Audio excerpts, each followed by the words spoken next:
Hatırlarsanız 2 yıl önce Sayın Cumhurbaşkanı'nın 5 yıl, 10 yıl, 15 yıldır cezaevinde çürüyen vatandaşlarımız vardır diye bir açıklama yapmıştı. Ve kamuoyu büyük bir beklenti içerisine girdi. Gerçekten de mağdur edilen bu insanlar özgürlüklerine kavuşacaklar mı, itibarları iade edilecek mi diye.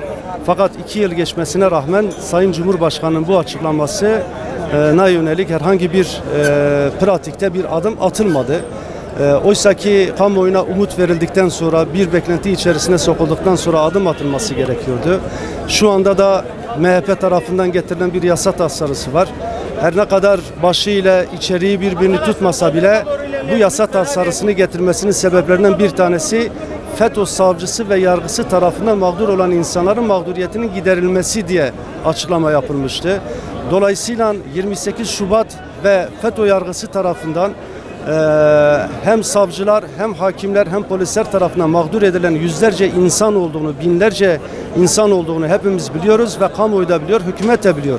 Bunu da bir vesile olarak görülerek en azından bu konuda Türkiye'nin sosyal durumu da göz önünde bulundurarak bir adım atması gerekiyor.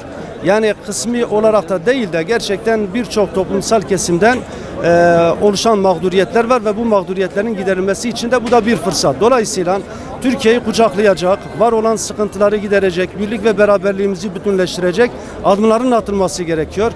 Bu yüzden hükümetin üzerine çok ciddi bir iş düşmektedir ve Sayın Cumhurbaşkanı'nın da vermiş olduğu bu sözü bir an önce pratiğe geçirerek mağdur olan insanların daha fazla mağdur olmaması için ve umut aşılanan bu insanların, bir beklenti içerisinde bulunan bu insanların bir an önce sıkıntıların ve mağduriyetlerinin giderilmesi gerekiyor.